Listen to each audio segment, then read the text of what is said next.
السلام عليكم. عييتي ما تجربي في الوصفات ديال الكوكيز وما كيجيكش معلك بحال هكا ومقرمش من برا؟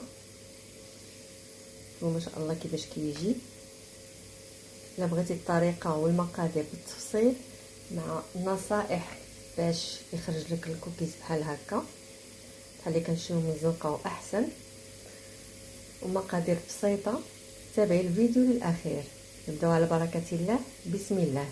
ما تنساوش تبارطاجيو الفيديو الا عجبكم لتعم الفائده وبالصحه والراحه. بسم الله على بركه الله. كنعبروا 60 غرام ديال الزبده بحراره المطبخ، واللي غادي نخدموا فيه الكوكيز ديالنا. كنحطوا الزبده من بعد ما قطعناها. هنا كاس لاروب مخلط ما بين سكر بني وسكر ابيض.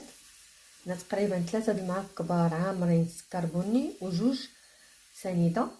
تقدروا ديروا السكر البني بوحدو او تعبروا السكر سنيده بوحدو. انا كنفضل نخلطهم.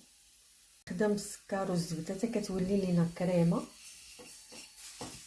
نحاولوا غادي ندخل السكر في الزبده. من بعد ما دخلنا السكر في الزبده بهذا الشكل هذا حصلنا على بوماده، غادي نزيدوا ليه نشا ديال الفاني. وعندنا هنايا واحد البيضه كامله، ونعاودوا نخلطوا بنفس الطريقه حتى تدخل البيضه في الخليط.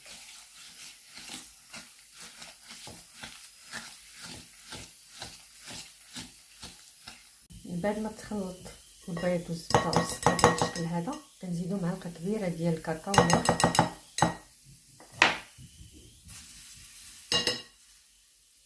رشيشه ديال الملح، ومعلقه صغيره تكون عامره خميره ديال الحلوى. نعاودوا نخلطوا.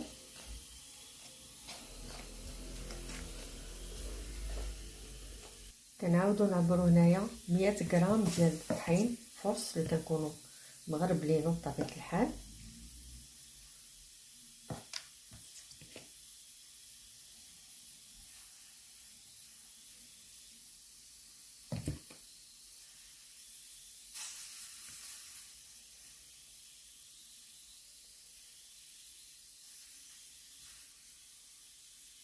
وغادي نزيدوها على الخليط ديالنا.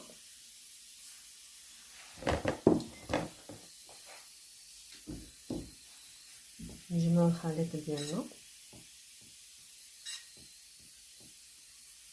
هو الخليط اللي كنحصلوا عليه كيكون ثقيل بزاف. دابا غادي ندوزو باش نزيدو الشكلاط الكميه اللي بغيتو. انا مثلا درت 120 غرام ديال الشكلاط.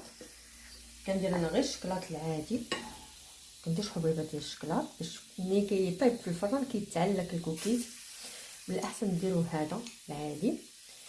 بديتو قطعتو بحال هكا مكعبات، وغادي نزيدو دابا على الخليط ديالي. نحاول ندخلو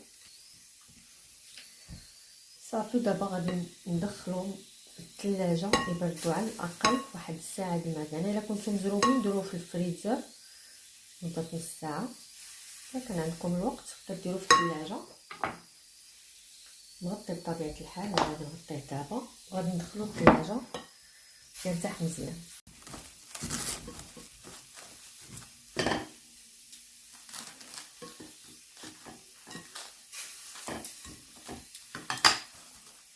الى الثلاجه. بسم الله. الخليط ديالنا خرجنا من الثلاجه. كنديروا منه كويرات بهاد سميتو العيبه ديال لاكلاص. نديروا منها كويرات بحال هكا. بالنسبه للاطا من الاحسن تفرشوها بورق طبخ بحال هكا. والكرات ديال الكوكيز ديروهم متباعدين، ديروا غير 5 ولا 6 حيت هما ملي كيدخلوا للفران راه كيشموا السخانه كيسميتو. حطوهم غير هكا مقبينيت بلا ما تلعبوا فيهم ما والو. خير كتزوقوا حبيبات الشكلاط. انا اختاريت حبيبات الشكلاط الابيض. تقدروا ديروا حتى هذوك ديال الشكلاط الاسود او ما تخلوهم بحال هكا، ولا تزيدوا غير طريفه ديال الشكلاط من الفوق. نتوما والرغبه ديالكم. صافي كندخلوهم الفران مسخن على حراره 180 مده 12 15 دقيقه. نفس الطريقه كنديرها في بلاطه واحده اخرى. هنايا هزت لي 3 ديال ندير فيها 3 ديال لي بول، وبنفس الطريقه كنزوق بحبيبات الشكلاط الابيض. تخليهم يطيبوا بزاف باش ما كيقصاحوش، غير 12 15 دقيقه وجبدوهم باش كيبقاو معلكين من الداخل.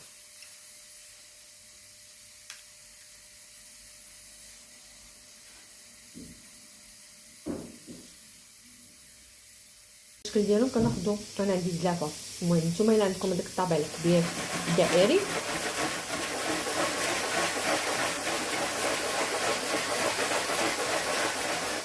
بقاو ديروا ليه بحال هكا باش كيتجمع الكوكيز وكيجي بحال هذاك ديال البار.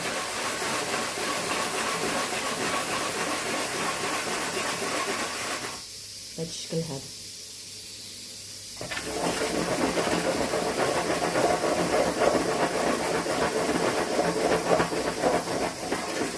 وحاجه واحده اخرى، ما تنساوش تغطيوهم بشي فوطه واحد 5 دقائق باش كيرجع فيهم هذاك الصهد وكيبقى الكوكيز رطب من الداخل واخا كيتقرمش من برا.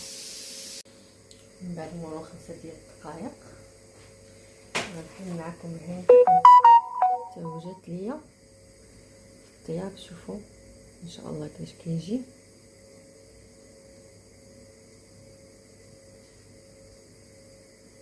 الطياب مقاد من التحت ومن الفوق، كيفاش كيبقى معلك لداخل. بالصحه والراحه.